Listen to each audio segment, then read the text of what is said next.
वासुदेवाय. भागवत विद्यापीठाचा उपक्रम अधिक मासानिमित्त ही भागवत कथा चालू आहे. आज कथेचा 12वा दिवस आहे. दिनांक 29 सप्टेंबर 2020 मंगळवार. आज आपण भक्त प्रल्हादाचं चरित्र पाहू. गोपाल कृष्ण भगवान की जय. काल आपण पाहिलं, हिरण्यकशिपूने ठरवलं मी भावाचा बदला घेणार. वरारूप घेऊन विष्णू भगवंतानं माझ्या भावाला हिरण्यक्षाला ठार केलं. मी ब्रह्मदेवाला प्रसन्न करून घेणार, वनात जाऊन तपश्चर्या करणार आणि ब्रह्मदेवाला मी विनंती करणार की देवा मला अमर कर. पण मला हे माहित आहे ब्रह्मदेव मला अमर करू शकत नाही, कारण जो जन्मतो त्याला मृत्यू आहेच.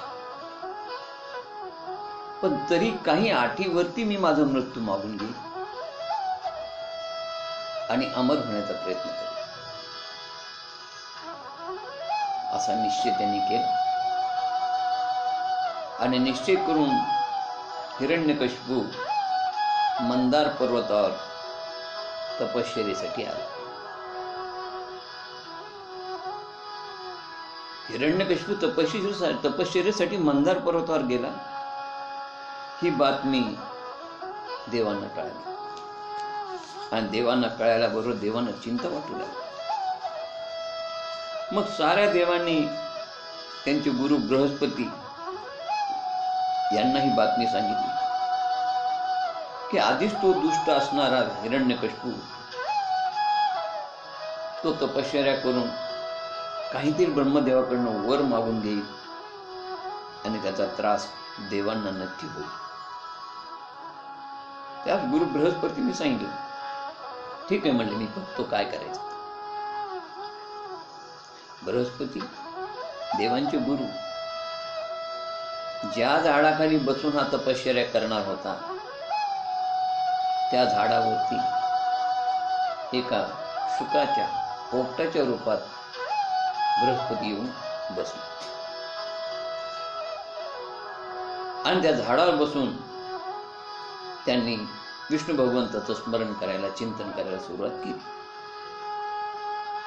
आता याने त्या झाडाखाली बसून ब्रह्मदेवाचं नामस्मरण करायचं ठरवलं होतं, कारण याला ब्रह्मदेवाला प्रसन्न करून घ्यायचं होतं. याला माहित होतं विष्णू मला प्रसन्न झाले तर मी मागे तो वर मिळणार नाही. आणि म्हणून त्याने त्या ठिकाणी बसून ब्रह्मदेवाच्या नामाचं स्मरण करायला सुरुवात विचार केला आणि त्याचा जप होता ओम ब्रह्मदेवाय नमः. हातात माळ घेतलेली आणि माळ घेऊन नामस्मरण सुरू करण्याच्या आत वरतून त्याला आवाज आला, नारायण नारायण नारायण नारायण. अरे, माझ्या शत्रूचं कोण नाव घेतो? तो उठला आणि त्यानं झाडावर इकडे तिकडे पाहिलं तर त्या झाडाच्या फांद्यावरती बसलेला त्याला एक पोपट दिसून आला. जो पोपट त्या नारायण नारायण म्हणून सारखा रट लावत होता, नारायणाचं नाव घेत होता. दगडाच्या साहाय्यानं दगड मारून त्या पोपटाला हकलण्याचा प्रयत्न केला. तो त्याला हकलून लावू लागला, पण तो पोपट या फांदीवर उठायचा, त्या फांदीवर बसायचा, त्या फांदीवर उठायचा, या फांदीवर बसायचा. पोपट काही तिथून हालायला तयार नाही. आणि या फांदीवर त्या फांदीवर त्या फांदीवर त्या फांदीवर बसत असताना देखील त्याचं नारायण नावामध्ये काही त्याचं रट चालूच होते. त्यात काही खंड नव्हता. अखंडपणे तो नारायणाचं नाव घेत होता आणि या फांदीवर त्या फांदीवर त्या फांदीवर त्या फांदीवर बसत होता.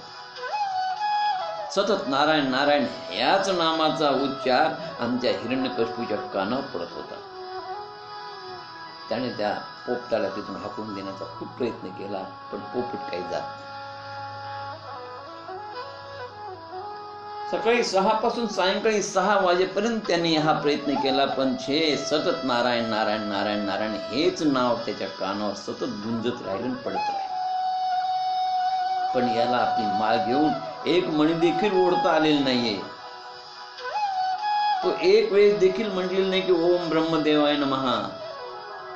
विचार केला, सायंकाळी 6ची वेळ झाली आहे, सकाळी 6 पासून मी आलेलो, पण मला ब्रह्मदेवाच्या नावाचा एकदाही उच्चार करता आला नाही. छे छे छे, आजचा दिवस आज तपश्चर्येस योग्यच नाही, असा विचार करून तो परत घरी आला. परत घरी आलेला पाहून कयाधूला त्याच्या पत्नीला आश्चर्य वाटलं की पती तर करारी स्वभावाचा आहे, निश्चयी मनाचा आहे, कोणतं काम हातात घेतलं ते पूर्ण झाल्याशिवाय न येणारा, पण हे महाशय असे परत कसे आले? बरं, विचारायची सोय नाही, तोंडावर बोलायची सोय नाही.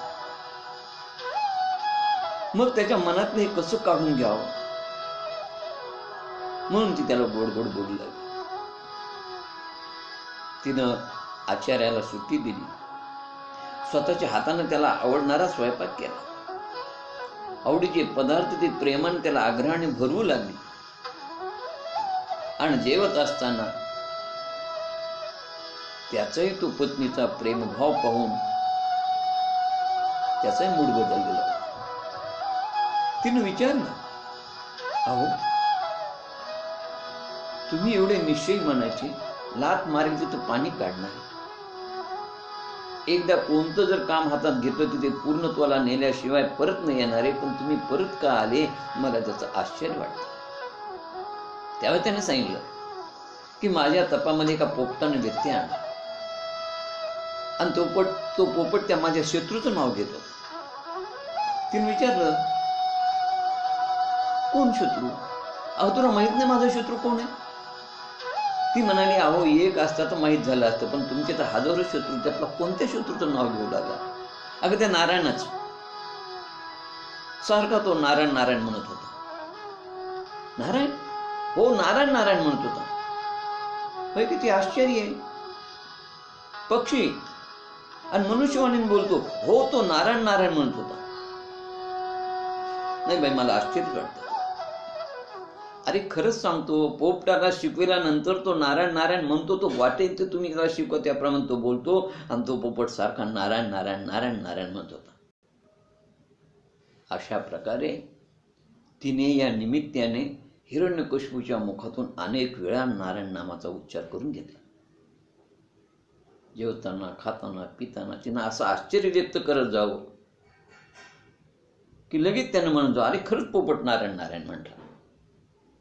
अशा रीतीनं जेवण झालं, पान सुपारी खाणं झालं, सगळं झालं, आणि झोपाच्या वेळेस देखील ती त्याचं अंग दाबत असताना, हातपाय दाबून देत असताना त्याला परत म्हणाली, बाई मला खरंच आश्चर्यच वाटतं हो की पोपट कसा नारायण म्हणाला. त्यावेळेस त्यानं परत ते सुरू केलं, अगं तो खरंच नारायण नारायण म्हणाला, आणि त्याच्या नारायण नारायण नामामुळं मला व्यत्यय आला आणि मी आलो, मी उद्या तपश्चर्येला जाणार आहे. अशा त्या नारायण नारायण नामाच्या नामोच्चार चालत असताना त्यांच्या संयोगातून, समागमातून त्या प्रल्हादाच्या गर्भाची नारायण नाव घेतच स्थापना झाली. गोपाल कृष्ण भगवान की जय. आणि दुसऱ्या दिवशी तो तपश्चर्येला गेला. दुसऱ्या दिवशी तपश्चर्या गेल्यानंतर त्यानं त्या ज्या झाडाखाली तो तपश्चर्या करणार होता त्या झाडाखाली न करता मंदार पर्वताच्या गुहेमध्ये गेला, आणि मंदार पर्वताच्या गुहेमध्ये तो तपश्चर्या करू लागला. तपाचा दृढनिश्चय केला होता त्यानं.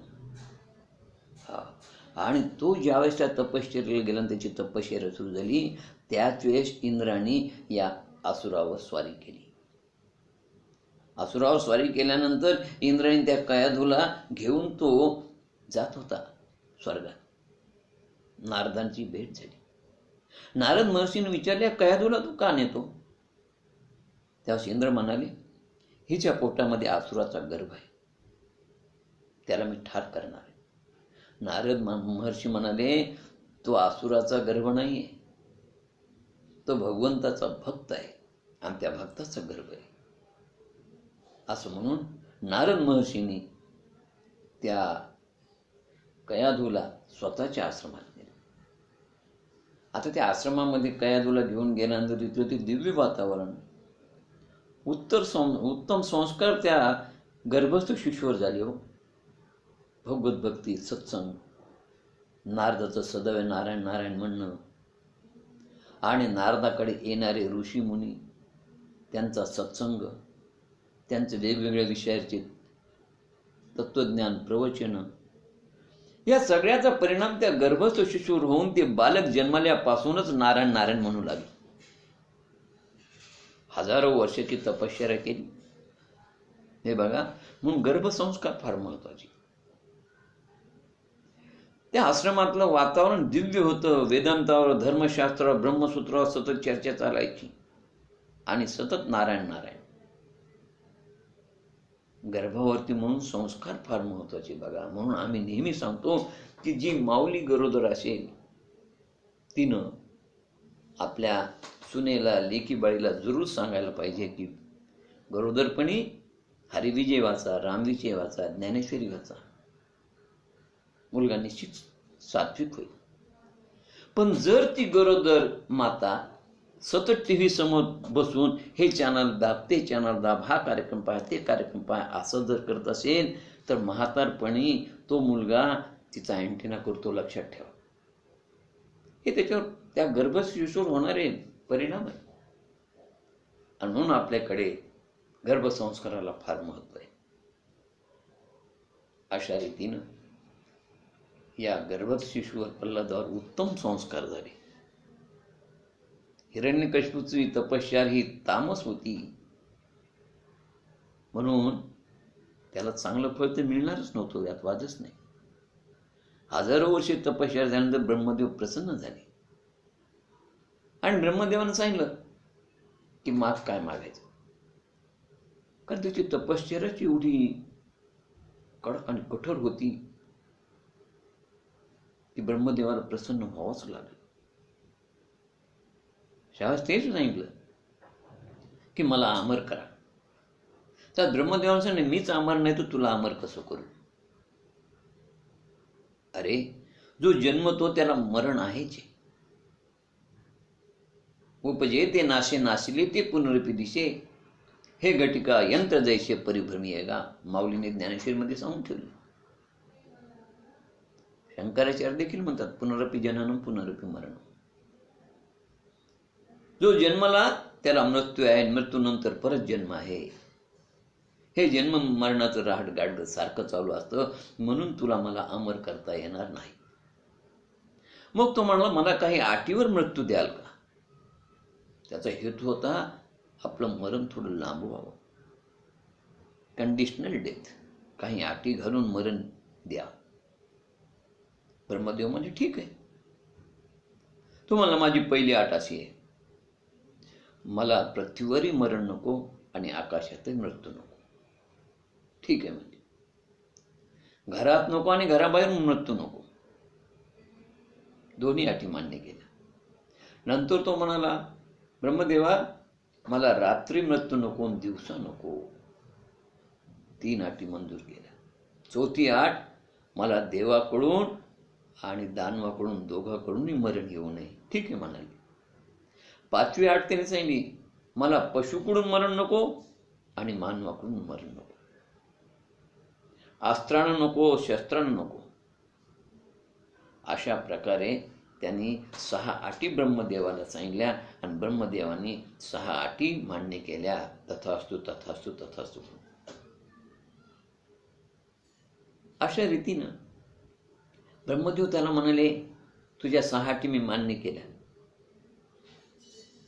पण अजून काही जर राहिला असेल तर विचार बघ, परत संधी नाही. आणि त्यावेळेस तो ब्रह्मदेवाला म्हणाला की माझी एक इच्छा आहे. म्हणाली देवा, तू उत्पन्न केलेल्या 84 लाख योनीमधून कोणाकडूनही माझा वध होऊ नये. ब्रह्मदेव तथास्तु म्हणाले. अशा रीतीनं 7 अटी त्यांनी ब्रह्मदेवाला सांगितल्या आणि 7ही अटी ब्रह्मदेवाने मान्य केल्या. आता हिरण्यकशिपूला वाटलं मी अमरच झालो. निडर झाला त्यांना आणि त्यानं मनमानी सुरू केली. त्याने देवावरती देखील अत्याचार करायला सुरुवात केली. त्याच्या अत्याचाराला सीमाच राहिली नव्हती. लोकात परलोकात त्यानं धाक बसवला होता. त्याच्या दहशतीनं देव भिवू लागले. तो दहशतवादीच होता हिरण्यकशिपू म्हणजे. आणि अशी दहशत त्याने निर्माण केली होती की देवांनी भीती वाटत होती. आणि अशा रीतीने देवांना जर कुठे जायचं असेल तर त्या हिरण्यकशिपूची परवानगी घ्यावी लागत होती. इतकी भयानक भीती होती, एवढी दरारा होता त्याचा. आणि अशा रीतीने त्याने आल्यानंतर पाहिलं तर आता प्रल्हाद चांगला शाळेत जाण्यासारखा झाला होता. आणि शाळेत घालण्यासाठी त्यानं गुरुकुलामध्ये त्याच्या नावाची नोंदणी केली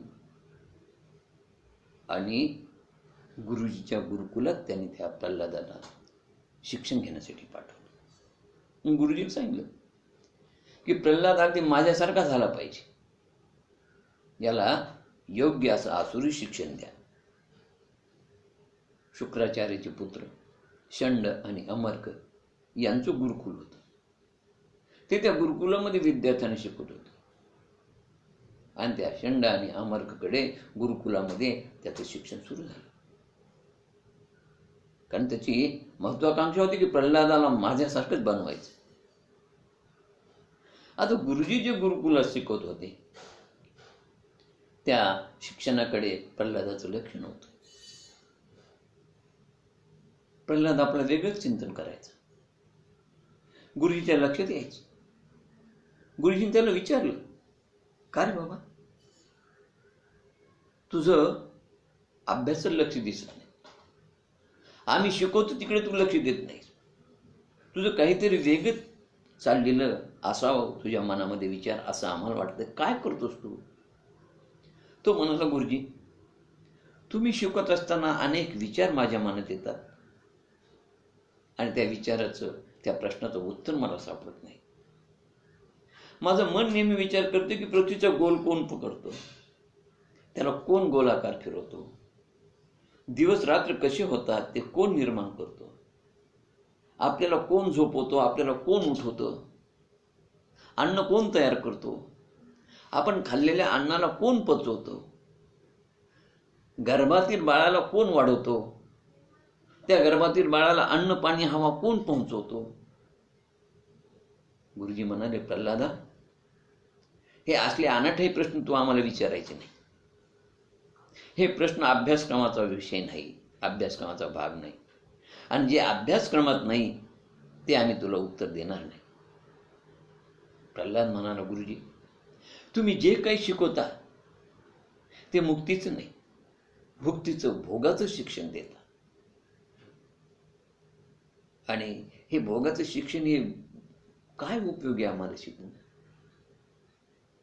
आणि म्हणून मला तुम्ही जे शिकवता ते मला शिक्षण आवडत नाही.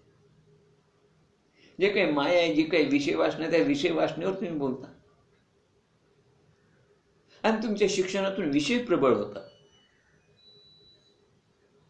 विषयानं मानवी जीवनाचं कल्याण होत नाही गुरुजी, आणि म्हणून तुम्ही जे ते मोक्षाचं शिक्षण देत नाही. तुम्ही ज्या राजा राणीच्या कथा ऐकवता त्यांचे ते युद्ध, काय कथा ऐकून आम्हाला उपयोग होणार आहे? जे राजा राणी आज नाहीत, अशा त्या मेलेल्या राजा राणींची कथा ऐकून आम्हाला काय? हे सगळं मिथ्या आहे गुरुजी. मिथ्या जगताचं ज्ञान तुम्ही आम्हाला देता. हे राज्य, त्या राज्याचे भोग, हे सगळं नष्ट होणार आहे. हे गुरुजी, सत्य काही नाही, हे सगळं मिथ्या आहे. सत्य केवळ परमात्मा, परमेश्वर आहे. पण तुम्ही त्या परमेश्वरावर बोलतच नाही आणि आम्हाला हेच सांगता की हा अभ्यासक्रमाचा विषय नाही, अभ्यासक्रमात भगवंतावर बोलण्यास बंदी आहे, असं सांगून तुम्ही आम्हाला गप्प बसवता. पण गुरुजी, हे जे शिकवता याची तरी आम्हाला गरज काय? हे कशाला शिकवता? अरे बाबा, तुझे वडीलच परमात्मा, परमेश्वर आहेत, भगवंत आहेत, आणि म्हणून तू जे नारायणाबद्दल विचारतो किंवा नारायणाची माहिती द्या सांग विचारतो, ती नारायणाची माहिती देण्याची गरज काय? लक्षात ठेव, तू सिंहाचा छावा आहेस, राजपुत्र आहेस. ह्या ऋषी मुनींनी जे नारायणाची कल्पना केली ना, ती तुझ्या मनातून काढून टाक. लक्षात घे, तू निरर्थक गोष्टीचा आग्रह करू नको आणि वर्गामध्ये अराजकता माजू नको. प्रल्हाद म्हणाला, गुरुजी, मी अराजकता मुळीच निर्माण करत नाही. मी जे प्रश्न विचारतो ते माझ्या जिज्ञासा पोटी विचारतो. माझी अराजकता नाही, माझी जिज्ञासा आहे. मला नेहमी प्रश्न पडतो, आपण या जगात का जन्माला आलो?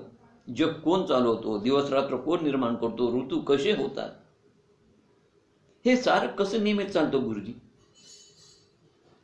आणि म्हणून माझ्या पुढे भयानक असे प्रश्न आहेत. गुरुजी म्हणाले, प्रल्हादा, तुझं कल्याण कशात आहे ते आम्हाला माहिती आहे. या निरर्थक गोष्टी तू विचार सोड. तू राजाचा मुलगा आहेस आणि तू तुझ्या आपल्या पित्याप्रमाणे पराक्रमी व्हावा, लक्षात ठेव. शेवटी चंड आणि अमर यांच्या लक्षात आलं की हा आपण सांगतो त्याप्रमाणे ऐकत नाही. आणि शेवटी मग त्यांनी तक्रार केली. आणि तक्रार केल्यानंतर प्रल्हादाला घरी बोलवण्यात आलं. घरी बोलवल्यावर हिरण्यकशिपूने त्याला प्रश्न विचारला. हिरण्यकशिपू म्हणाले, का रे प्रल्हादा, तुला गुरुजीनं शिकवलेलं आवडत नाही, पटत नाही? तुला आवडतं, पटतं बाबा. काय गुरुजी काय शिकवतो? आता गुरुजी काय शिकवतात असं म्हटल्यानंतर प्रल्हादाने विचार केला, विनाकारण त्या मिथ्या राजांच्या कथा, त्यांच्या प्रेम कहाण्या, हे सगळं बाबांना सांगण्यात अर्थ आहे का? कशाला त्या विषय वाचना सांगायच्या? ते मेलेले मुर्दे उकरण्यात काय अर्थ आहे? आणि म्हणून तो म्हणाला, बाबा, गुरुजी फार छान शिकवतात. गुरुजी सांगतात की हा जीव जन्माला येतो आणि परत मरतो. वासनेमुळे याला परत परत जन्म घ्यावा लागतो. पुनरपी जननम पुनरपी मरणम. 84 लाख योनीतून प्रत्येकातून आपला जन्म झाला. आणि हे जन्म मरण जर टाळायचं असेल तर श्री नारायणाचा आश्रय घ्यावा असं गुरुजी म्हणतात. अरे बापरे, चिडला तो. गुरुजी म्हणतात नारायणाचा आश्रय घ्या? हो बाबा, गुरुजीनं सांगितलं हा संसार दुःखाचं मूळ आहे. संसार भोगापेक्षा नामसाधना करावं. हा संसार मिथ्या आहे, तो प्रतिक्षणी बदलतो आणि सत्य फक्त भगवंत आहे, म्हणून त्याचंच भजन करावं असं गुरुजीनं सांगितलं. असं म्हणल्याबरोबर तो ओरडला. ओरडल्याबरोबर बाहेर गुरुजी होते. गुरुजी पळत आले, थरथर कापू लागले. अरे काय बोलतो हा? तुम्ही हेच शिकवता का माझ्या मुलाला? ज्या नारायणाचा माझा शत्रू आहे त्या नारायणाची महती तो गातो का गुरुजी?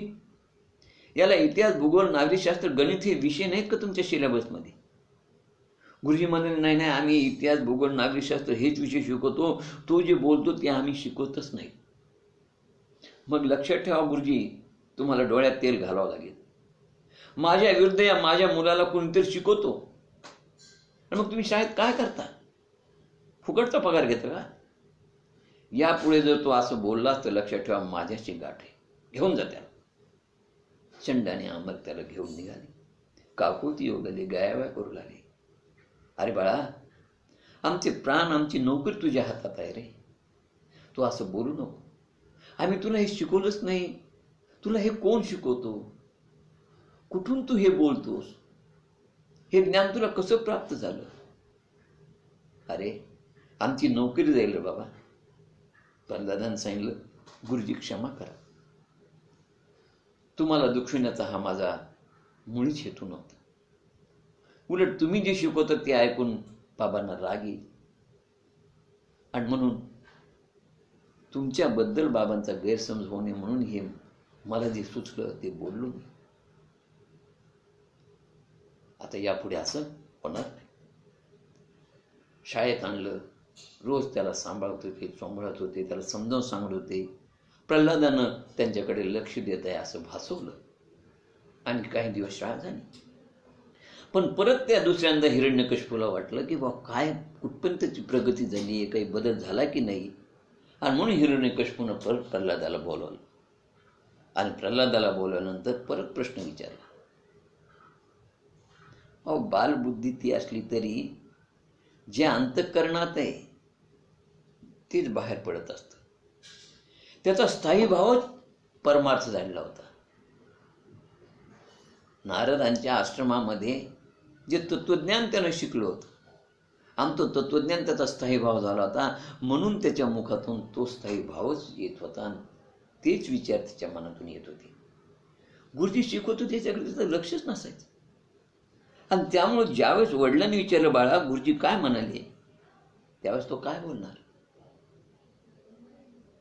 त्याच्या सुरुचीवर सुनीतीनं मात केली आणि त्याची सुनीती, त्याचं मन, त्याचं चांगलं मन म्हणतो की निरर्थक गोष्टी, नश्वर गोष्टी, कथा या बाबांना सांगून काय उपयोग आहे. विनाकारण त्या राजांचे पराक्रम, त्यांच्या कथा, त्याच्यावर बोलण्यात काही अर्थ नाही. जे शाश्वत आहे त्याच्याबद्दल बोलावं. असं त्या नीतीनं त्याच्या त्या मनावरती आधी राज्य गाजवलं आणि तो सत्वगुणी ज्या गोष्टी आहेत त्या बोलू लागला. नीतीचं, धर्माचं जे काही विचारते त्याच्या मुखातून बाहेर पडू लागले. म्हणला, बाबा गुरुजी फार छान शिकवतात. गुरुजीनं सांगितलं हे जग नश्वर आहे, हे जे दिसतं ते सत्य नाही, ही माया आहे, हा भ्रम आहे, ही कल्पना आहे, फक्त ब्रह्म सत्य आहे. आणि त्याला प्राप्त करून घेण्यासाठी गुरुजींनी नवविधा भक्तीचं वर्णन केलं. बाबा नवविधा भक्ती सांगली आणि या नवविधा भक्तीमध्येच नरदेहाचं सार्थक आहे असं म्हणून त्याने सांगितलं. श्रवणम, कीर्तनम, विष्णुस्मरणम, पादसेवनम, अर्चनम, वंदनम, दास्यम, सख्यम आणि आत्मनिवेदनम, अशा नवविधा भक्ती सांगून या नवविधा भक्तीनं त्या परमेश्वराला प्राप्त करावं असं गुरुजी म्हणाले. असं म्हटल्याबरोबर एकदम तो ओरडला, अरे अरे अरे अरे, हा पोट्टा काय बोलतोय गुरुजी, हा काय सांगतो ते ऐका. आल्याबरोबर परत गुरुजीला त्यांनी फायर केलं, बोलला.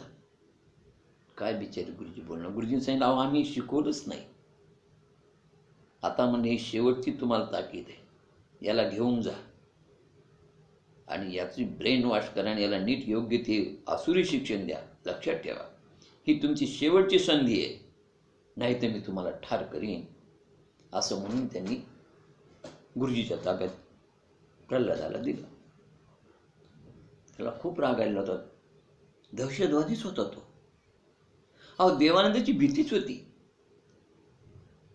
त्याचा समज असा झाला की मी आता अमरच झालो आणि त्यामुळे देवांना स्वायत्ताच राहिली नव्हती. हिरण्यकशिपूच्या परवानगीशिवाय देवांना फिरणे बंद झालं होतं. प्रत्येक गोष्ट हिरण्यकशिपूला विचारावं लागत होती. हा दंडक होता, नियम होता. यज्ञ यागावर बंदी होती, नामजपावर बंदी होती, नारायण नाव कुणी घेऊ नये असा नियम होता. त्याचं सांगणं होतं की मीच ईश्वर आहे, मी अमर आहे, मीच परब्रह्म आहे. अहो नारद तुंबर तर रोज रात्री त्याच्याकडे त्याच्या 8 वाजता गायनाला हजेरी लावावं लागत होती. सर्व देव नजरबंदीमध्ये होते. कुठे जर जायचं असेल तर त्याची परवानगी घेऊन जावं लागत होते. आणि आसूर ऋषी मुनींना त्रास देत होते. अशा रीतीनं त्याची अराजकता होती. त्याने दहशत निर्माण केली होती. देव घाबरले होते, भीत होते, नजरबंदीमध्ये होते. असा हा हिरण्यकशिपू. आणि आपल्यासारखाच हा मुलगा व्हावा ही त्याची अपेक्षा. गुरुजी प्रल्हादाला घेऊन गेले. प्रल्हादाला घेऊन गेल्यानंतर सारे विद्यार्थी प्रल्हादाला सांगून म्हणू लागले, प्रल्हादा तू जे सांगतो ते आम्हाला पटतं, गुरुजी ते शिकवतात ते आम्हाला पटत नाही, आवडत नाही. आणि त्याकरता गुरुजी घरी गेल्यानंतर तू रात्री आम्हाला शिकवत जा ना, आम्ही तुझ्याकडे शिकायला तयार आहोत. तू जे काही सांगतो ते आम्हाला आवडतं, पटतं. आणि मग प्रल्हादानं रात्रीची शाळा सुरू केली. प्रल्हादानं जो मुलांना उपदेश केलाय, आपल्या वर्गातील विद्यार्थ्यांना, सहअध्यायींना, तो म्हणजे खरं आपल्यासाठीच आहे बघा. विद्यार्थी निमित्त, प्रल्हाद निमित्त. जसं गाय दूध कोणाला देते? वासराला.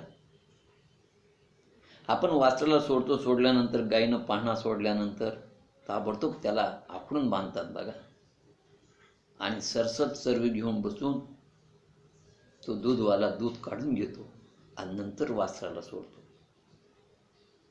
असेल त्या सडामध्ये तर पिईल, नाही तर नाही, पण बाकीचं जे दूध निघतं ते आपणच खातो. जसं वासरू निमित्त आहे तसं इथे हे विद्यार्थी निमित्त आणि प्रल्हाद निमित्त हे सगळं तत्वज्ञान खरं म्हणजे भागवतामध्ये तुमच्या आमच्यासाठीच आलेलं आहे. रात्रीची शाळा सुरू झाली, प्रल्हादांनी शिकवायला सुरुवात केली. प्रल्हाद म्हणाला, मुलांनो, हा तुम्हाला मला नरदेव जो भगवंताने दिलाय त्याचं आपण सार्थक करून घ्यायला पाहिजे. 84 लाख योनीमध्ये फक्त बुद्धी या नरदेहाला मिळालेली. या नरदेहामध्ये आपण आसूर म्हणून गणल्या जातो. त्याचे कारण आपल्यामध्ये असलेली वासना, आपल्यामध्ये असलेले विकार, आपली वृत्ती, आणि त्यामुळे आपल्याला आसूर म्हणतात. आणि देवामध्ये सद्विचार आहेत. आपण तमोगुणी रजोगुणी आहोत तर ते सत्वगुणी आहेत, आणि म्हणून आपल्याला आसूर म्हटल्या जातं. लक्षात ठेवा, या आसुराचा मानव होऊ शकतो, दानवाचा मानव होऊ शकतो, आणि मानवाचा नारायण होऊ शकतो. याकरता चांगली करणी आणि सत्कर्म करणं महत्वाचं आहे. म्हणून दानवाचा मानव आणि मानवाचा नर म्हणजे नराचा नारायण होऊ शकतो. चांगली करणी केली तर नराचा नारायण होतो. लक्षात ठेवा, आपल्यामध्ये असलेले हे वाईट दुर्गुण, आसुरी वृत्ती, क्रोध, या सर्व दुर्गुणामुळं आपल्याला हे आसूर म्हणतात. पण भगवंतांना आपल्याला बुद्धी दिली आहे. आपण जर या नारायणाला शरण गेलो, भगवंताचं नामस्मरण चिंतन केलं, तर आम्हाला देखील सच्चिदानंद पदवी प्राप्त होऊ शकते. सच्चिदानंद पदवी घेणं हे प्रत्येक नरदेहाचं कर्तव्य आहे, आणि त्याकरताच तुम्हाला आम्हाला नरदेह मिळाला आहे. नरदेहाच्या कारणे सच्चिदानंद पदवी घेणे. सच्चिदानंद पदवी म्हणजे ब्रह्मसाक्षात्कार, परमेश्वराची कृपा, अशी पदवी आहे. बरी पदवी कुठे मिळते? ही शाळा कॉलेजमध्ये मिळत नाही. या ठिकाणी भोगाचं शिक्षण नाहीये, त्यागाचं शिक्षण आहे. आणि म्हणून ही शाळा कॉलेजमध्ये विद्यापीठामध्ये मिळणारी पदवी नाहीये. ह्या जे शाळा कॉलेजमध्ये विद्यापीठामध्ये BA, MA, MSc, MA, BEd, doctor, engineer या सगळ्या मिळणाऱ्या पदव्या ह्या पोट भरण्याच्या पदव्या आहेत. ही पोट भरण्याची पदवी नाही. ही पदवी आध्यात्मिक पदवी आहे, ईश्वराचं चिंतन करणारी पदवी आहे. ही तुम्हाला शाश्वत सुख देणारी पदवी आहे. आणि जी पदवी प्राप्त करून घेण्यासाठी शाळेत जाण्याची गरज नाही. ज्ञानेश्वर महाराज, तुकाराम महाराज, चोखामेळा, जनाबाई कोणत्या शाळेत गेले नाही. सोयराबाई शाळेत शिकले नाही. सोयराबाई निरक्षर होते, जनाबाई निरक्षर होते, तरी देखील त्यांना ही पदवी मिळाली होती. ही ब्रह्मज्ञानाची पदवी आहे. ज्या पदवीमध्ये तुम्हा आम्हाला शाश्वत सुख प्राप्त होतं, ईश्वराची प्राप्ती होती, अशी पदवी आहे. तुकाराम महाराजांना मिळाली होती. तुकिता तुलनेशी ब्रह्म तुकाशी आले, म्हणून रामेश्वरी चरणी मस्तक ठेविले, आरती तुकारामा स्वामी सद्गुरुधामा, सच्चिदानंद मूर्ती पाय दाखवी आम्हा, आरती तुकारामा. तुकाराम महाराजांना ही ब्रह्म साक्षात्काराची पदवी प्राप्त झाली, ती सच्चिदानंद पदवी प्राप्त झाली. तशी चोखा मिळाली होती, सोयराबाईला होती, जनाबाईला होती. शिक्षणाची गरज नाही हो. अहो, चोखा मेळाची पत्नी सोयराबाई, तुम्ही म्हणता गुरुजी तिला ही पदवी मिळाली होती, याचं काय तुमच्याकडे प्रूफ आहे? तुम्ही काय तिची पदवी पाहिली? इथे प्रूफची गरज नाही, हे लक्षात घ्या.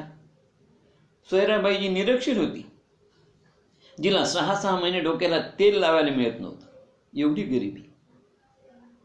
पण लक्षात घ्या, तिचं बाळंतपण पांडुरंगाने केलंय, स्त्री रूपात येऊन केलंय, आणि म्हणून मी म्हणतो की तिला सच्चिदानंद पदवी प्राप्त झाली होती. तिच्या नरध्याचं सार्थक झालं होतं. अशी सोयराबाई. बघा, शिक्षण नाही, काही नाही, दिवस भरत आले. 9 महिने 9 दिवस झाले. आणि चोखोबाची बहीण ही बाळंतपणासाठी येणार होती, पण ती या ठिकाणी कामावर होती. म्हणून सुरू झाला होता, आता पाऊस येणार होता. त्या कामावरून काही तो तिचा मालक सोडे ना चोखोबाच्या बहिणीला. इकडे तर दिवसभर आली होती. चोखोबाच्या बहिणीची तळमळ चालली होती, पण मालक सोडत नव्हता. शेतातलं काम राहिलंय, आता पेरणी करायची आहे, तेवढं काम करून जा. आणि शेवटी ती लगबगीनं उरकत असताना आता इकडे निसर्ग काय थांबणार का? 9 महिने 9 दिवस झाले. तिच्या पोटात दुखू लागलं. झोपडीमध्ये एकटी चोखोबा बाहेर पांडुरंग चिंतन करत बसलेली. आणि झोपडीमध्ये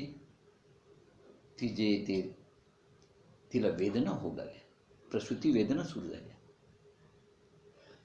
चोखोबाची बाहेर तळमळ चालली होती, फक्त पांडुरंगाचं स्मरण करत होते की करता करता भगवंता तूच आहेस. अनन्य भक्ती होती चोखोबाची आणि सोयराबाईची. आणि गीतेनं सांगितलं की जिथं अनन्य भावानं भक्त भगवंताची भक्ती करतो तिथे योगक्षम सांभाळण्याची जबाबदारी भगवंतावर असते. मागे पुढे उभा राहे सांभाळायचं आलेल्या संकटात निवारा आहे. याचं आपल्या इकडे काय पांडुरंग चाललं होतं की, आणि विश्वास होते की करता करता भगवंता तूच आहे, बघ बाबा. तिला वेदना सुरू झाल्या, आणि वेदना सुरू झाल्यावर यांनी आपले डोळे झाकून त्याचं चिंतन चाललं होतं. आणि मधून रडण्याचा बाळाचा आवाज आला. आणि चोखोबा पाहतो तर बहीण तिनं बाळाला आणून दाखवलं. अगं ताई केव्हा आली? अरे मगाशी तू जेव्हा डोळे झाकून बसला होता तेव्हा. पण तिच्या कन्याचा आवाज आल्यामुळे मी मध्ये आले आणि माझ्या समोर ती बाळंतीण झाली. बहीण आलेली नव्हती, प्रत्यक्ष पांडुरंग बहिणीच्या रूपात तिथे उपस्थित राहिले होते. मग सच्चिदानंद पदवी मिळाली की नाही विचार करा. आणि अशा रीतीनं 2-3 दिवस झाले. 3 दिवसानंतर मालकाने सुट्टी दिली चोखोबाच्या बहिणीला. चोखोबाची बहीण आपली गाय मोठं गाठोड घेऊन निघालेली. त्याच्यामध्ये जे काही बाळणपणासाठी असतात, काही मेथ्या, काही काय वस्तू असतील त्या सगळ्या गावातून इथून तिथून थोडं थोडं मागून घेतलेलं होतं. काही गावातले काही लोकांकडून कपडे लत्ते आणले होते की बाळणपणामध्ये लागतील म्हणून. आणि एवढं मोठं गाठोड घेऊन आले. चोखोबानी बाहेर बसले असताना त्याचं नामस्मरण चालू असताना त्यानं पाहिलं की ताई बहीण ही एवढं मोठं गाठोड घेऊन आली. चोखोबाला वाटलं की आपल्या गावातच मंगळवेड्यामध्येच हिनं कोणाकडे तरी जाऊन मागितलं काही की. अगं ताई, या गावामध्ये आमच्या गावात तू पाहून येस, तू कशाला मागितलं असेल, कशाला आणलंस?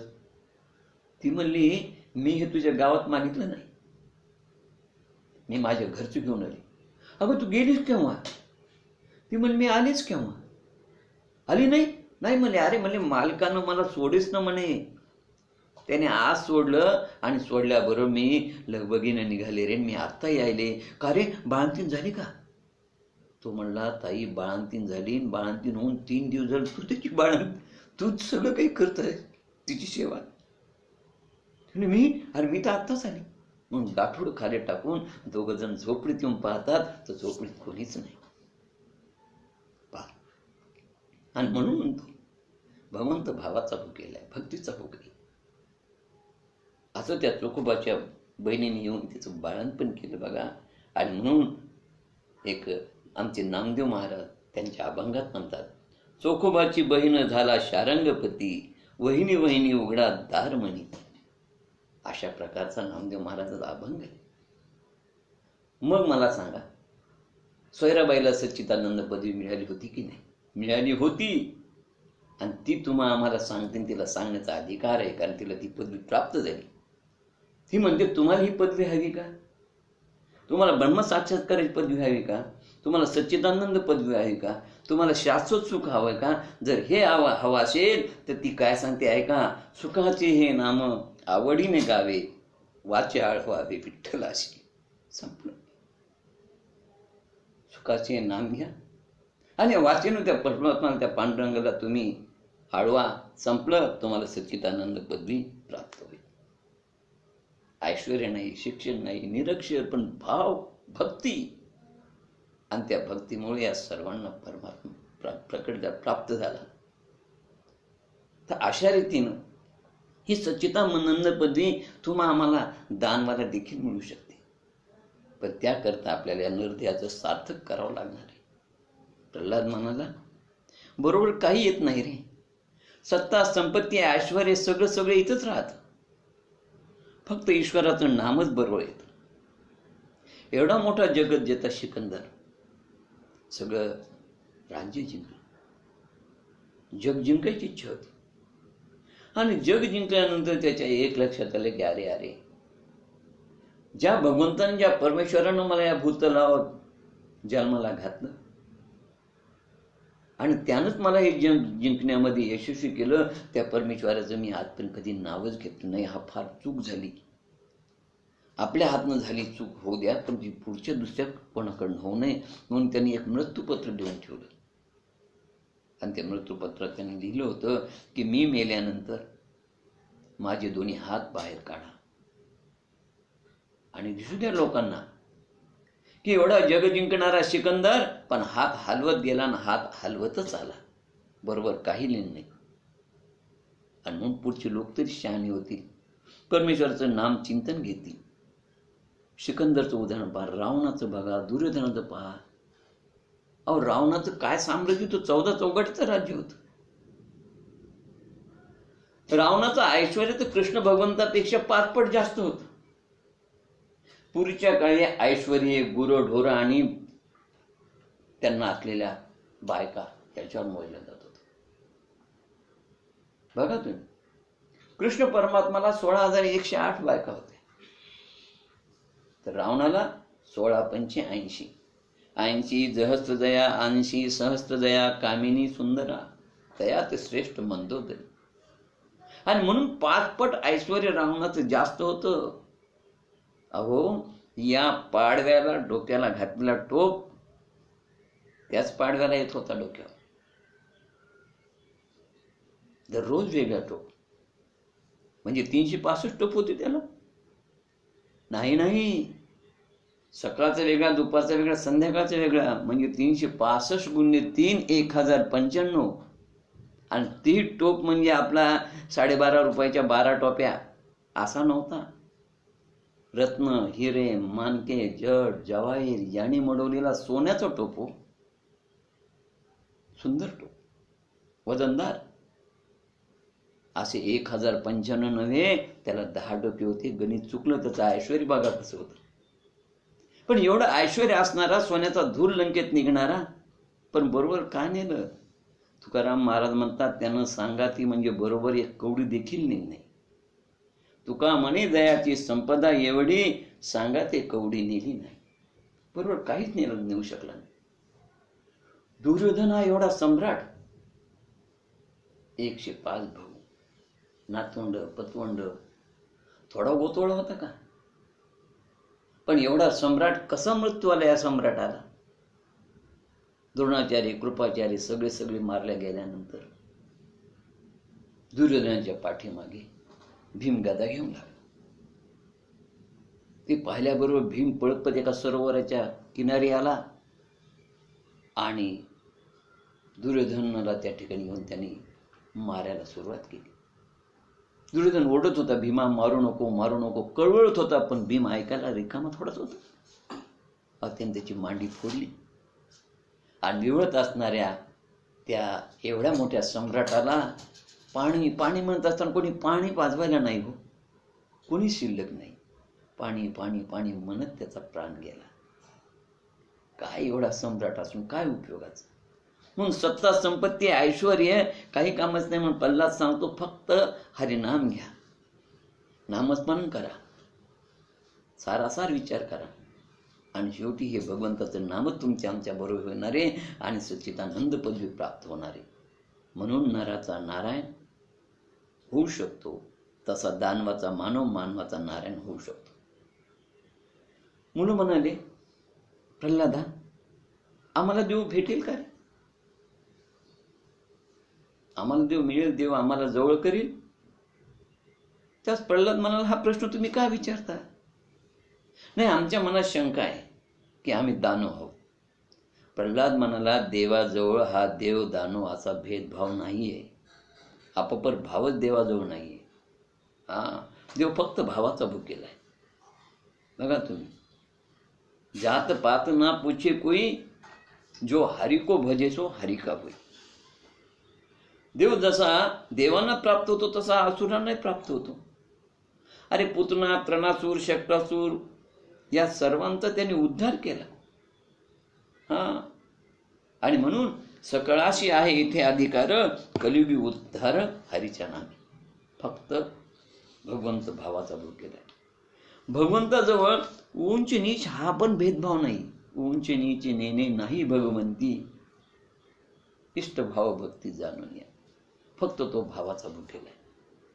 अरे त्या भगवंताजवळ भेदभाव नाही म्हणून त्यानं दासीपुत्र विदुराच्या घरी कन्या खाल्ल्या, रोहिदासाचे जोडे रंगवले, कबीराचे शेले मिळले, सज्जन कसायबरोबर तो मांस विकू लागला, सावता माळ्याबरोबर खुरपू लागला, त्यानं चोखा मेळ्याची ढोरं ओढली, जणीचं दळण कांडण केलं, दामाजीसाठी त्यांनी रामोशी झाला आणि मीराबाईसाठी तो विष पिला. भगवंत फक्त भावाचा भोग केला. फक्त एकच मित्रांनो, मुलांनो, भजन बाल्यावस्थेपासून करा. कारण आयुष्य क्षणभंगूर आहे, दुर्मिळ आहे. या देहाचा काही भरोसा नाही बघा. आणि म्हणून लक्षात ठेवा की बालपणापासूनच भक्ती करा. नरदेह दुर्लभ आहे. हे आयुष्य आम्हाला किती आहे? 100 वर्षाचे. नरदेह दुर्लभ जाना, शतवर्षाची गणना. त्यामध्ये दुःख यातना तुम्ही आठवा मधुसूदना, तुम्ही वासुदेव वासुदेव म्हणा. कलियुगामध्ये 100 वर्षाचं आयुष्य आम्हाला दिले. सत्ययुगात 1,00,000 होतं, त्रेतायुगात 10,000 होतं, द्वापार युगात 1,000 झालं, कलियुगामध्ये 100 झालं.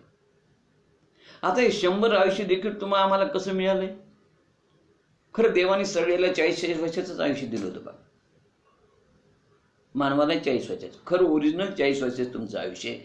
परंतु बैलाने विचार केला, मला 40 वर्षे काय करायचं, माझं 20 वर्षे कोणाला तरी देऊन टाका. भगवंताने विचारलं कोण घेतो? तो मनुष्य म्हणला मी घेतो. म्हणून 40 ते 60 वर्ष आयुष्य हे बैलाचं आयुष्य तुमचं आमचं बघा. बैलासारखं जे ते बांधलेल्या घाण्याच्या बैलासारखा नुसतं मरमर मरमर मरमर करत राहतो, सुख मिळवण्यासाठी, पैसा मिळवण्यासाठी. 40 ते 60 बैलाचं आयुष्य. कुत्र्याला 40 वर्ष दिलं. कुत्र्यानं सांगितलं मला एवढं नकोय भगवंता. विचारलं कोण घेतो? मनुष्य म्हणला मी घेतो. मग 60 ते 80 कुत्र्याचं आयुष्य आहे. जीवनात सगळं हाडाहाडच बघा. घरात हाडाहाड, बाहेर हाडाहाड, बायको हाडाहाड करणार, मुलं हाडाहाड करणार, सून हाडाहाड करणार. कारण हे 60 ते 80 आमचं कुत्र्याचं आयुष्य. नंतर घुबड म्हणलं मला 40 वर्षे काय करायचं देवा, माझे 20 वर्षे कोणाला तरी देऊन टाका. परत त्याने हावरटपणा माणसाचा. मनुष्य म्हणला देवा मी घ्यायला तयार आहे. म्हणून 80 ते 100 हे आयुष्य हे घुबडाचं आयुष्य आहे. नुसतं घुबडासारखं अंथरुणावर पडून टुळू टुळू टुळू टुळू पाहत राहतं. काय करू शकतो? काहीच नाही. असं हे आयुष्य. म्हणून मुलांनो, तुमचं जे आयुष्य आहे हे 100 वर्षाचं आयुष्य. या आयुष्यामधले 50 वर्ष झोपेत जातात. राहिलेले 25 वर्ष मधलं आयुष्य. तर आमचं 25 वर्ष आम्हाला बुद्धी ज्ञान प्राप्त होण्यासाठी वेळ लागतो. ज्ञानी होण्यातच जातं. आणि ज्ञानी झाल्यानंतर मग काय तरुणपणा. त्या तरुणपणाचा मद, गर्व, अहमपणा, इंद्रियाचे चोचले पुरवत विषयाचा भोग घेत वार्धक्य केव्हा येऊन पोहोचतं कळतच नाही. मग भगवंताचं स्मरण करायला वेळच कुठं राहतो.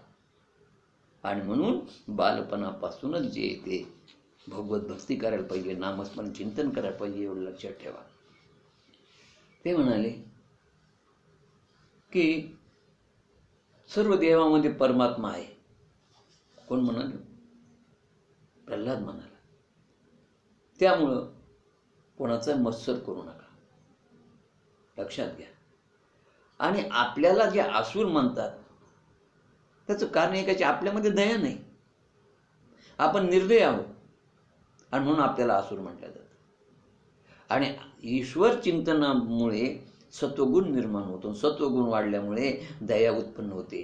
आणि दया आली की मग प्रेम आला, जिव्हाळा आला, आपुलकी आली, ममता आली. आणि याकरिता हा तमोगुण रजोगुण नष्ट होणं आवश्यक आहे. सत्वगुणाची वाढ होणं आवश्यक आहे. आणि म्हणून हा तमोगुण रजोगुण नष्ट होण्यासाठी आम्हाला भगवंताचं स्मरण आणि चिंतन करायला पाहिजे. दया हा शब्द उलटा केल्यानंतर याद तर भगवंताची याद करा, आणि भगवंताचं याद केल्यानंतर तुमची सत्वगुणी व्हाल. सत्वगुणी झाल्यानंतर तुमची आसुरवृत्ती कमी होईल, आणि आसुरवृत्ती कमी झाल्यानंतर तुम्हाला लोक आसुर मानणार नाहीत, ईश्वराची प्राप्ती होईल. त्याकरता आपल्याला नामसंकीर्तन करायला पाहिजे. मला माझ्या गुरुने नारदाने नामसंकीर्तन शिकवले, हे मी तुम्हाला नामसंकीर्तन शिकवतो. आणि त्या नामसंकीर्तनानं आपल्याला जे येते नामस्मरणानं परमात्मा प्राप्त होईल. जिथं नामसंकीर्तन असते तिथं शब्द ब्रह्म, नाद ब्रह्म उत्पन्न होऊन तिथं परब्रह्म प्रकट होत असतं, लक्षात ठेवा. आणि म्हणून शब्द ब्रह्म म्हणजे कृष्ण कृष्ण, आणि नाद ब्रह्म म्हणजे टिपरीचा ताल किंवा तुमच्या हातामध्ये असलेल्या झांज, त्याचा आवाज, हा नाद ब्रह्म आहे. हा शब्द ब्रह्म नाद ब्रह्म एकत्र झाले तिथं परब्रह्म निर्माण होत असतं बघा. आणि म्हणून मुलांनो, भजनामध्ये टाळी वाजवून भजन करा. जर टाळी जर नाही वाजवली तर भगवंत विचार करतो, अरे अरे याला 2 हात देऊन चूक केली, याला 2 पाय द्यायलाच पाहिजे होते. आणि म्हणून 2 हाताऐवजी पुढच्या जन्मामध्ये तुम्हाला 2 पाय आपल्याला मिळत असतात. म्हणून भगवत भक्तीमध्ये, चिंतनामध्ये, नामस्मरणामध्ये टाळी वाजवायलाच पाहिजे. असं सांगून त्यांनी त्या सगळ्या मुलांना उभं केलं, गोल फेर धरायला लावला, गोलाकार उभं केलं, आणि गोलाकार उभं करून तो त्या मुलांना नामसंकीर्तन करायचं शिकू लागला. त्याने सांगितलं की मी पुढे म्हणेन, तुम्ही माझ्या मागे म्हणा. आणि त्यांनी म्हणायला सुरुवात केली, नारायण नारायण श्रीमन्नारायण नारायण नारायण नारायण नारायण श्रीमन्नारायण नारायण नारायण. अशा प्रकारचं भजन त्यानं सुरू केलं. मुलं त्याच्याबरोबर नारायण नारायण म्हणून भजन करू लागले. आणि भजन करता करता गुरुजीच्या लक्षात आलं की मुलं काय करतात म्हणून येऊन पाहावं. म्हणून गुरुजी आले आणि येऊन पाहतात या ठिकाणी मुलं नारायण नारायण नाव घ्यायले. गुरुजी म्हणाले, अरे अरे राजाला कळालं तर तो आम्हाला ठार करील ना. म्हणून त्यांनी प्रल्हादाला दडवलं आणि येऊन प्रल्हादाचा हात धरला. प्रल्हादाचं शरीर दिव्य झालं होतं, तिथे परब्रह्म प्रकट झालं होतं. जसा शेंड आणि अमर गुरुजीनं दोघांनी त्याचा हात धरतात, त्यांना स्पर्श झाला आणि त्यांचा संचार झाला. आणि शेंड आणि अमर हे दोन्ही गुरुजी देखील नारायण नारायण म्हणून नाचू लागलेले बघा. नारायण श्रीमन्नारायण नारायण नारायण नारायण नारायण श्रीमन्नारायण नारायण नारायण. अशा रीतीनं गुरुजी देखील तल्लीन होऊन तिथं नाचू लागले, नारायण नारायण म्हणून लागले. कधी नाही तर राजाला स्मरण झालं, आठवण झाली, मुलं काय करतात पाहावं म्हणून राजाने सेवकाला पाठवलं, पहिला सेवकाला. आणि पहिला सेवक आल्यानंतर त्यानं पहिला, अरे रे गुरुजी नाचत आहेत आणि नारायणाचं नाव घेत आहेत आणि विद्यार्थी नाचत आहेत, अरे मुलांचं सोडा, पण जर राजाला कळालं तर तो गुरुजीचा शिरच्छेद करेल ना. म्हणून त्या सेवकाने येऊन त्या गुरुजीला सावध करण्याचा प्रयत्न केला, गुरुजीला हात लावला. पण गुरुजींचा संचार त्या ठिकाणी गुरुजीमध्ये संचार झालं होतं. आणि संचार झाल्याबरोबर गुरुजीनं जे ते त्या मुलांना गुरुजीला त्यांनी हात लावताच एकदम अचानक तो सेवक नाचू लागला आणि म्हणू लागला, नारायण नारायण श्रीमन्नारायण नारायण नारायण नारायण नारायण श्रीमन्नारायण नारायण नारायण. पहिला गेलेला सेवक अजून आलेला नाही, त्यामुळं दुसऱ्या सेवकाला पाठवलं. आणि दुसऱ्या सेवकाला त्यानं हे सगळं पाहिल्यानंतर त्यानं विचार केला सेवकाला गुरुजीला सावध करावं. परंतु त्यांना सावध करता करता तो बेसावध झाला, धुंद झाला, त्यांच्यामध्येच संचारलं. आणि पहा सत्संगाचा महिमा फार न्यारा आहे. आणि तो दुसरा सेवकही त्यांच्याबरोबर थैथै नाचून म्हणू लागला, नारायण नारायण श्रीमन्नारायण नारायण नारायण नारायण नारायण श्रीमन्नारायण नारायण नारायण. शेवटी राजा स्वतः आला. आणि आल्यानंतर राजानं ते सगळं पाहिलं. राजाला खूप राग आला आणि राजानं एकदम प्रल्हादाचा हात धरला. राजानं प्रल्हादाला स्पर्श केला, पण राजावर काही परिणाम झाला नाही, कारण त्याची मनस्थिती विकारानं भरलेली होती. जसं तारा तुटलेल्या बल्बमध्ये वीज पुरवठा होऊ शकत नाही, खंडित होतो शॉर्ट झालेल्या बल्बमध्ये, त्याप्रमाणे त्याच्या मनामध्ये भक्तीचा वीज पुरवठा बंद होता, भक्ती नव्हतीच. आणि त्यामुळे विकारानं भरलेल्या मनामध्ये असा संचार होत नसतो, म्हणून त्यात संचार झाला नाही. त्याच्या आरडाओरडानं भजन बंद पडलं. गुरुजी थरथर कापू लागले. गुरुजीनं क्षमा मागितली आणि शेवटी राजाने ठरवलं की याला कारागृहात टाका. मी माझ्या पोटचा मुलगा असला तरी माझ्या शत्रूचं नाव घेतल्यामुळे मी याचे हाल हाल करून याला ठार करणार आहे. ताबडतोब कारागृहात टाका आणि याचं अन्नपाणी बंद करा. प्रल्हादाचं अन्नपाणी बंद झालं. आज 4-5 दिवस झाले. 7व्या दिवशी राजा स्वतः येऊन पाहतो, कारण राजाजवळ चाबी होती की पोरगा मेलाय का जिवंत आहे. मध्ये येऊन पाहतो तो मिष्टान्न खाऊ लागला. काय झालं की आमच्या भगवंताने विचारलं लक्ष्मी मातेला की माते, तुझा कोणी भक्त तर उपाशी नाही ना? त्या लक्ष्मी मातेने सांगितलं अन्नपूर्णाने की तुमचा प्रल्हाद नावाचा भक्त आहे, तो कैदेत आहे आणि तो आज 6-7 दिवसापासून उपाशी आहे. त्यावेळेस भगवंतानी लक्ष्मी मातेला आदेश दिला की आपल्या शिपायाच्या हाताने ताबडतोब त्याला मिष्टान्न पाठवा. सेवकाच्या हाताने मिष्टान्न आलेलं आहे. राजानं कुलूप उघडून पाहतो तर आतमध्ये तो मिष्टान्न खात बसलेला आहे. अरे तुला हे कोण पुरवतो? एवढा कडोकट बंदोबस्त असताना त्याने सांगितलं, बाबा ज्यानं मला गर्भात अन्न आणि पाणी पुरवलं, हवा पुरवलं ना, तोच नारायण माझा इथे मला मिष्टान्न पुरवतो. चिडला राजा. याला ताबडतोब म्हणले विष द्या. लगेच प्रधानजीनं एका ब्राह्मणाला पाहिलं, त्याला 10,000 रुपये देण्याची लालूच दाखवली आणि मोबदल्यामध्ये काय करायचं तर म्हणले प्रल्हादाला दुधातून विष द्यायचं. ब्राह्मण 10,000 रुपये घरी घेऊन आला. आल्यानंतर त्यानं बायकोला सांगितलं की हे बघ म्हणले 10,000 रुपये. अहो म्हणले एवढे आणले कुठून? घडलेला प्रसंग त्यांनी सगळा सांगितला.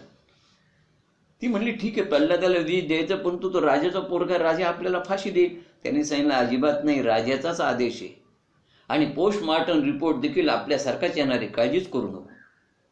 ती म्हणली पण प्रल्हादाला मारायचं का? नवरा म्हणला काहीतरी त्यांची चर्चा चालली होती, काहीतरी जनजागृती करताय, मुलामध्ये क्रांती घडवत आहे वगैरे वगैरे वगैरे. ती म्हणाली अहो प्रल्हाद काय करतो माहितीये का? तो आपल्या या सगळ्या मुलावरती चांगले संस्कार करतो. आपला बाळ्या कधी तुम्हाला नमस्कार करत होता का? पण प्रल्हादाच्या संगतीत आल्यापासून तो दररोज सकाळी तुम्हाला नमस्कार करतो, मला नमस्कार करतो. इथं असला म्हणजे सुट्टीमध्ये आला की देवाला नमस्कार करतो.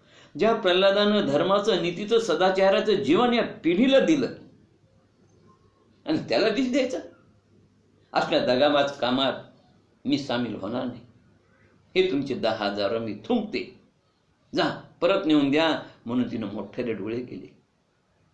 ब्राह्मण उठला आणि तिने ते पैसे परत केले. शेवटी विष राजाने दिलं, पण जाको राठी साईया मार सके न पोय. प्रल्हाद वाचला. शेवटी माहुताला सांगून हत्तीच्या पायाखाली तुडवायचं त्यांनी शिक्षा दिली. माहुताला सांगितलं की 5-7 दिवसामध्ये या हत्तीला उपाशी ठेवा, मद्य पाजा, काही झाड पाला पाळवा, औषध घाला आणि तो पिसाळला झाला पाहिजे, क्रूर झाला पाहिजे. आणि असा पिसाळलेला हत्ती त्या प्रल्हादावर सोडा. 5-6 दिवस त्या हत्तीला तसं पिसाळण्याचा प्रयत्न केला आणि तो खरंच क्रुद्ध झाला, वेडा झाला, उपवाशी होता 7 दिवसापासून.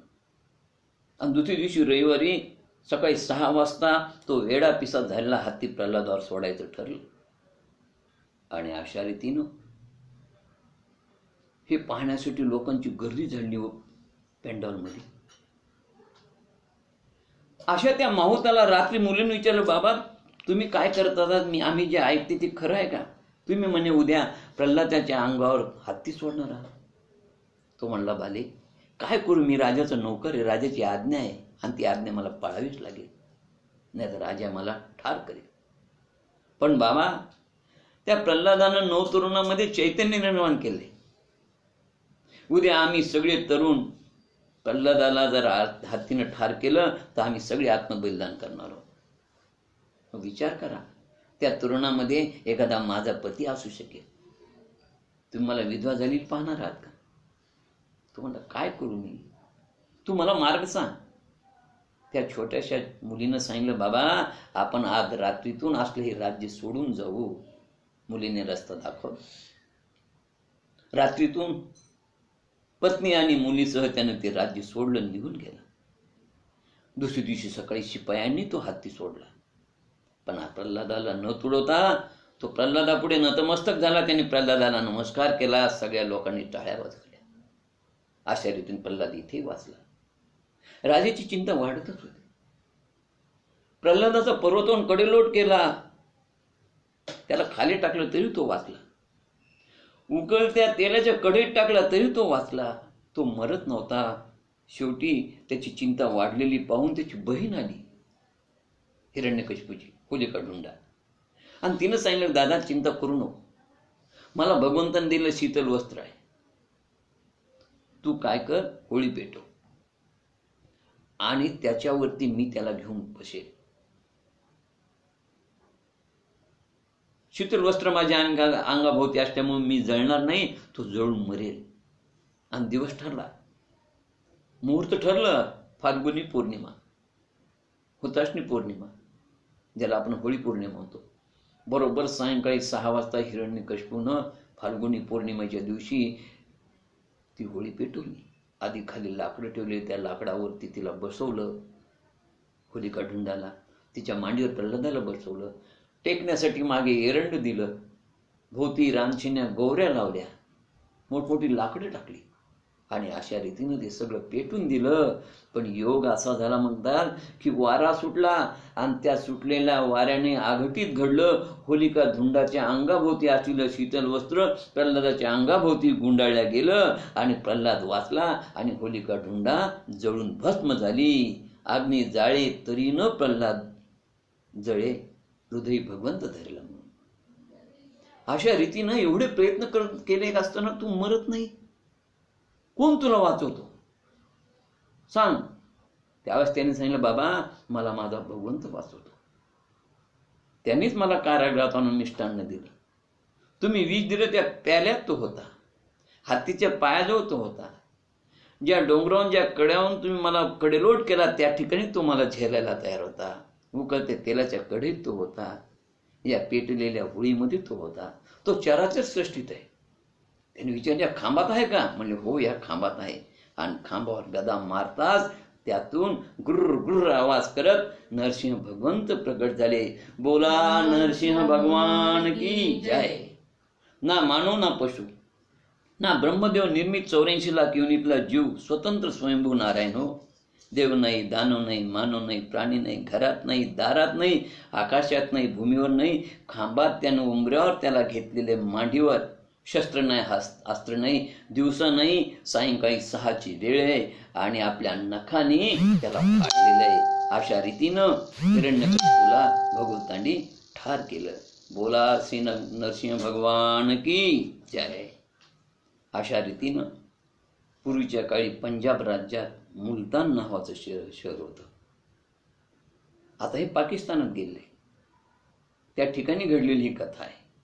म्हणून पंजाबमधील लोकांना नावासमोर सिंह लावतात आणि ते खरंच सिंहाप्रमाणे पराक्रमी आहेत. फाळीनंतर हे मुलतान शहर पाकिस्तानात गेलं आणि तिथे आजही नरसिंहाचं मंदिर आहे. आणि अशा रीतीनं क्रोधामुळे त्या पित्याची क्रोधमय असलेल्या भगवंताला शांत करण्याचं काम ब्रह्मदेवाने लक्ष्मीने केलं. पण भगवंत शांत होईना आणि शेवटी ब्रह्मदेवाने प्रल्हादाला सांगितलं आणि प्रल्हादानं विष्णू परमात्माला शांत केलं. ते म्हणाले, देवा शांत व्हा आणि तुमच्या क्रोधामुळे माझ्या पित्याची दुर्गती होऊ नये.